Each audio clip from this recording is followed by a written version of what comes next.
up guys, it's your buddy Oscar back again with another video, and today we're going to be building something different. Today's not going to be a helmet. Today we're building the Black Sentry rifle from the Boom Studio comic book. So without further ado, let's get right into the video.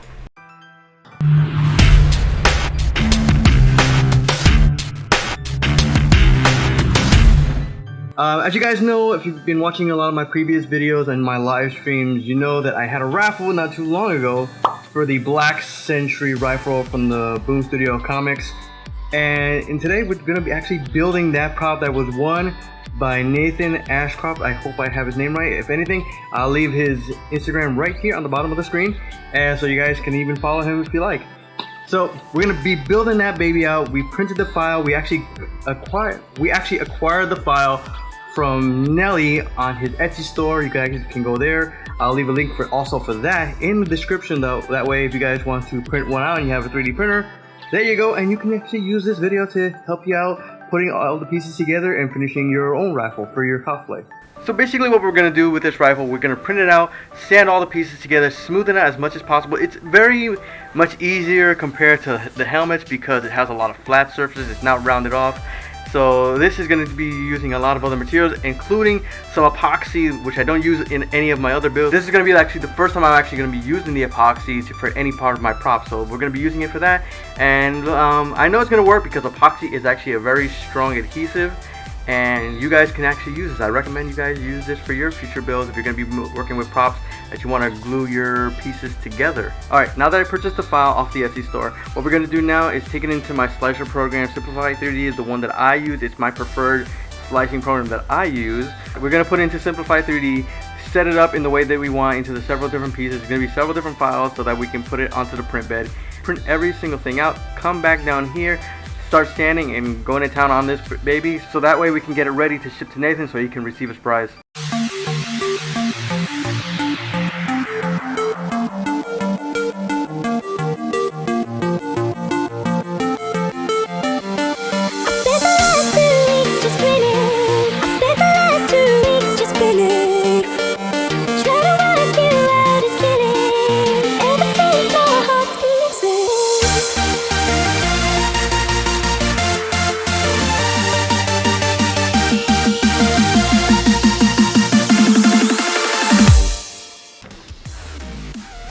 Alright, so far we have everything here on our table.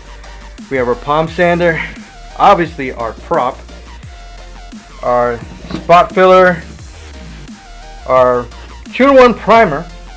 We have our 2-in-1 primer, our black, our yellow, and our hammered metal silver, basically, and our silver paint. So basically this is all we need. I have already removed all the supports. What we basically need to do now is just give it a nice light sanding on the flat pieces and sand some of the rounded off parts by hand just to make sure we get all the detail and fill in some of those layer lines. Because as you can see right here, there are a few layer inconsistencies in the print. You know, there are some little gaps from this filament. We can't sand all the way down to these gaps. So what we're going to do is take some of our spot putty and fill in all these gaps as much as possible. Give it another sanding until it's all nice and smooth, and then hit it with some of our filler primer. Thankfully there are no inconsistencies in the bigger pieces, just a little bit on the rounded off parts. So that, I mean, there's going to be a lot less work for us. The only thing that I'm trying to figure out right now is in this print, 2 of the parts came separate, but there was no way to link them together. You know, this part right here is actually flat. So I was like thinking to myself, should I drill a hole in here and then stick a PVC pipe, actually give it a little bit more strength, you know, a little bit of a socket, or actually use some epoxy, which is epoxy is a very strong adhesive, so I think that it would actually work pretty well. Just give it a nice sanding so it has some grip on both ends and lock it tight. So what we're going to do now is we're basically going to go into our Home Depot some epoxy, that way we can actually glue these pieces together. So to Home Depot we go right now, so let's go. 24 hours later. What we're going to do is basically go into the sanding process of our print. We're going to hit it with some 220 grit sandpaper. I don't want to go any deeper because I don't want to lose a lot of the detail, and there's no way to, like I said, to sand all the way down to that gap. So basically we need to give it a light sanding, Then pass it over with some spot putty and some filler primer. Give it another sanding and repeat the process maybe 2 or 3 times until we get it nice and smooth and ready for painting.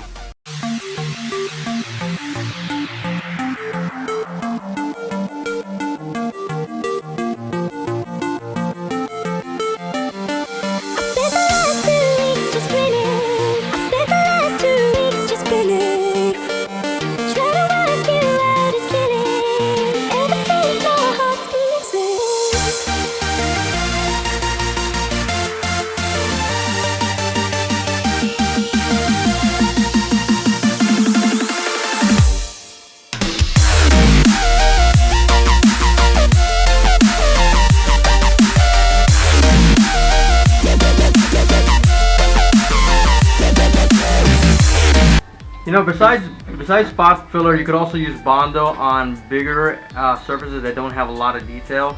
But if you're working on a small surface like what I'm working on right now, I would always suggest to go with some spot putty and some filler primer. That way you don't have to worry about losing some of the detail in your prints. Because if you're working with Bondo, sometimes you'll end up filling in some of those detail areas, and you don't want to do that because it'll take a while, because when Bondo hardens, it hardens like a rock. And trying to chip it away it's just going to give you more time that you could be using on, you know, finishing your print instead of, you know, fixing it. So if you're ever going to use Bondo, guys, I would say use it on bigger, smoother areas. Nothing with a lot of detail in it, because you don't want to lose those detail areas. So bear in mind, this is a lesson that I'm giving to you guys. If you're ever curious about what kind of stuff can you use to smooth out, to fill in those gaps. So this is basically what I suggest. Spot filler for something small and that has a lot of detail, or Bondo on more flat, wider surfaces that don't have a lot of detail. Alright guys, so basically we did one pass over of sanding and some spot putty. What we're going to do now is just wait for this thing to dry. It dries in about 15 minutes. So it'll be pretty fast for you guys, and then we're gonna repeat the process over and over again. And one eternity later. Alright guys, so we're back again. It took a couple days. I've been busy because of Dorian that passed through near the island, because we thought it was gonna actually hit us on the southwest, but it ended up going to the northeast and missing Puerto Rico entirely. So I had to put everything away. As you guys can see, my little work area is not as it was before. I had to put everything away. Things are a little bit messy, but we still have props that we have to finish. We still have our Black Sentry rifle that we gotta finish, so we're gonna be finishing that. All the spot filler is completely dry, hardened, and everything. So basically what we're gonna be doing is gonna sand. Basically, just do some sanding.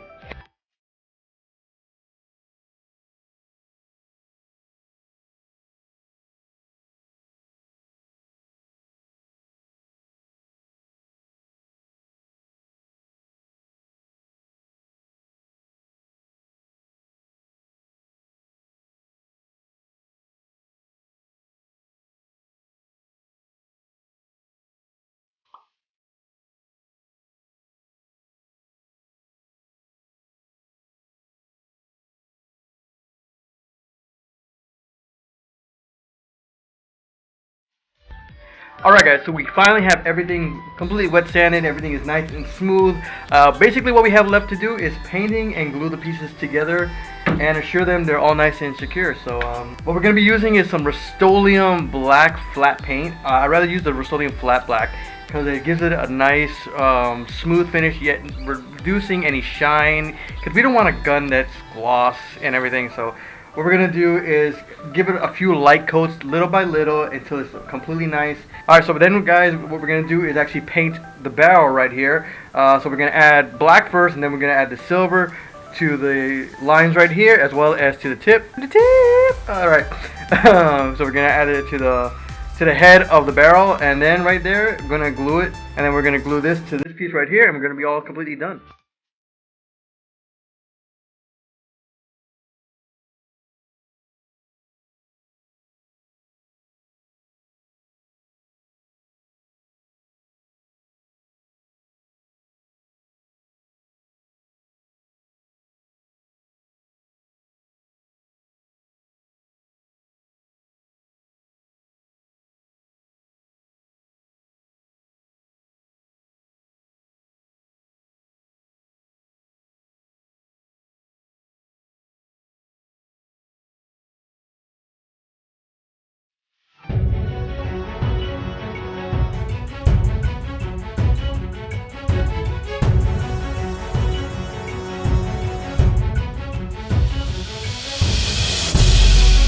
Alright guys, so here we have it. The fully finished Black Sentry rifle for the Boom Studio comic book. This thing is awesome. This thing actually came out pretty good. I am actually very, very happy with how this baby came out. From the black to the yellow and the silver, it just looks so awesome. Putting this together was not as easy as I thought it was going to be, especially when it came to the epoxy for the slider to the body.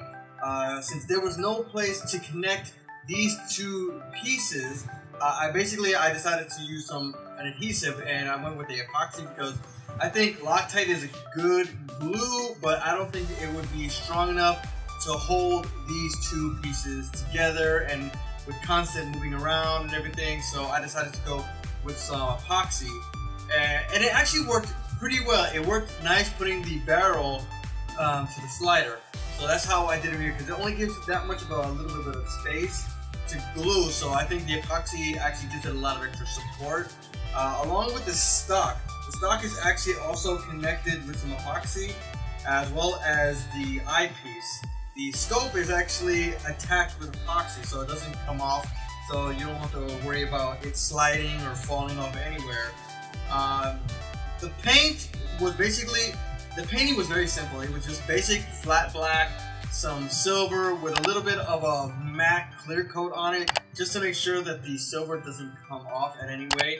And with the yellow, I know in the beginning of the video I decided to go with some yellow paint, but after going through this whole process, I ended up finding some vinyl stickers that actually comes in a vinyl sticker sheet that people use for books for school and everything, for protecting books. So what I did was measure out one of the notches and then repeatedly cut all of them until I reached the end, and just picked everything over and added another clear coat of matte just to give it a good sealant on the sticker. And this little baby here actually has an owner already. Nathan Ashcroft was the winner of the first raffle that we did. He actually won this, and he was a boss. I just gotta say that he was a boss, and I hope that he's actually very happy and proud that he's going to soon have this in his hands, because he's going to take this to meet Walter Jones at a convention, and I'm looking forward to seeing Walter Jones' reaction when he sees this. Maybe he'll even autograph the rifle for Nathan, who knows, and put it on display somewhere. I gotta say, I just love this thing. It looks so cool. Look at this. Look at that guy. It looks so awesome. So anyway guys, if you enjoyed this video and enjoyed the build and want to see more, make sure to hit that subscribe button, smash that like button, and don't forget to hit that post notification, because if you don't hit it, you're not going to know when I go live or when I upload a new video for you guys to go see. Remember guys, we have lots more builds coming to you guys, so if you want to see more, remember, hit that subscribe button, because when you hit it, I know you guys want to see more. So till next time guys, catch you later.